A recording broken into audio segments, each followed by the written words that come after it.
92.7 FM WMDX, Madison's real news and great conversation. Here's your Daily News Roundup.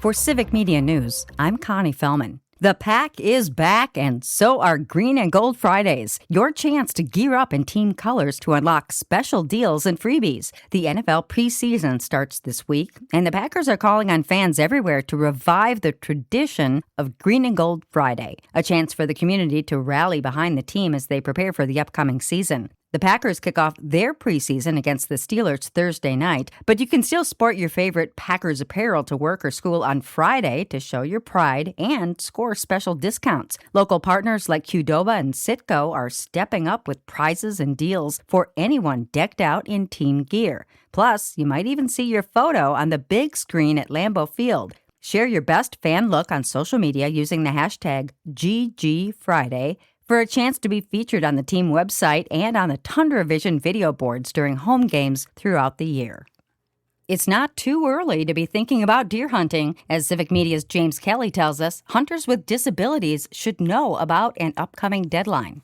The Wisconsin Department of Natural Resources is encouraging hunters with disabilities to confirm their sponsor arrangements before the 2026 gun deer hunt for hunters with disabilities. According to a press release, the hunt will take place from October 3rd to October 11th. DNR officials say there are nearly 70,000 acres of sponsored land across the state, so hunters with disabilities should confirm their plans with their hunt sponsor by September 15th. Eligible hunters can sign up to use one sponsored property each year, and they must have a gun deer license. I'm James Kelly for Civic Media News. The DNR says more than 400 hunters take to the woods each year in Wisconsin through the DNR's Hunters with Disabilities program. The man shot and killed by Madison police last month will be laid to rest tomorrow. A funeral for Corey Ruiz will be held in Madison. Ben Crump Law announced the service for Ruiz, who was killed on July 22nd, will take place at Fountain of Life Church. Reverend Al Sharpton is scheduled to give the eulogy, while Ben Crump will deliver the call to justice. Ruiz was shot near Williamson and Baldwin Streets after officers were called on reports of an alleged burglary attempt, and Ruiz fled on a bicycle. The encounter led to protests in Madison for weeks. A woman and her adult son were arrested in Eau Claire this week after an overnight standoff with police. According to reports, 57-year-old Carrie Nittman and 33-year-old Zane Nittman threatened a young boy who rode past their home on an e-bike and sicked a dog on the child. Police responded to the scene and engaged in a standoff with the two that ended when they reportedly tried to sneak out of the back of the home and drive away. Police disabled the vehicle and arrested them. The owner of a Madison Airbnb that had hidden cameras inside has been found guilty of all charges filed against him. Patrick Cias pleaded no contest to 8 counts of invasion of privacy. He's scheduled to be sentenced on September 28th. Cias faces up to 3 years and 6 months in jail for each charge. A 5th-grade teacher in Kaukauna has been arrested after being accused of having sexually explicit chats with a minor. Police say Ty Maki, a teacher from Riverview Middle School, was chatting with a suspected victim online through an app. He was arrested Monday after detectives executed search warrants. The Kaukauna Area School District issued a statement saying Maki is on administrative leave. The investigation is ongoing.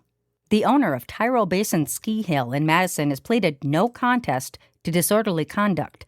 This comes after Nathaniel McGree was accused of attacking a 17-year-old boy last year and was arrested in February of 2026. Online court records show he was found guilty of disorderly conduct, and a misdemeanor charge of battery was dismissed. McGree will have to pay off any fees related to the case. Josie Dykman was sentenced in La Crosse County Court last week to 27 years in prison and 15 years of extended supervision for the 2023 death of her boyfriend's 6-year-old son, Alexavier A.J. Pedron. Dykman's convictions include reckless homicide, chronic neglect of a child, and physical abuse of a child. The convictions followed a 2.5-week trial, with prosecutors saying Dykman was responsible for A.J.'s death. Dykman's defense argued A.J.'s father bore greater responsibility for his death and had abused her. Dykman cannot act as a child caretaker while under supervision and needs approval before contacting her other children. A former Thiensville police officer is facing a fine for the mistreatment of animals earlier this year. Richard McCormick resigned from the department after shooting 2 dogs in April, leaving 1 dead. This week, the district attorney decided against a criminal charge and issued a civil forfeiture instead, meaning McCormick could be fined up to $500. He's scheduled to be in court in October. The shooting wasn't reported until June by the Journal-Sentinel when 3 women found the wounded dog and took care of him. The National Labor Relations Board certified a landslide June 11, 2026 vote by nearly 900 registered nurses at St. Mary's Hospital in Madison to unionize with SEIU Wisconsin. Hospital owner SSM Health subsequently appealed the certification to the full board, prolonging a dispute over voter eligibility and election fairness. The board dismissed the healthcare provider's objections, but SSM Health says the regional board did not fully investigate concerns about the election process and is exercising its right to appeal under federal labor law. Spokesperson Lisa Adams says the health system respects employees' right to choose union representation, but wants a full review of the election process. The union election is the largest private sector union vote in recent Wisconsin history, with nearly 900 nurses joining. And that's your state news update. I'm Connie Fellman for Civic Media News.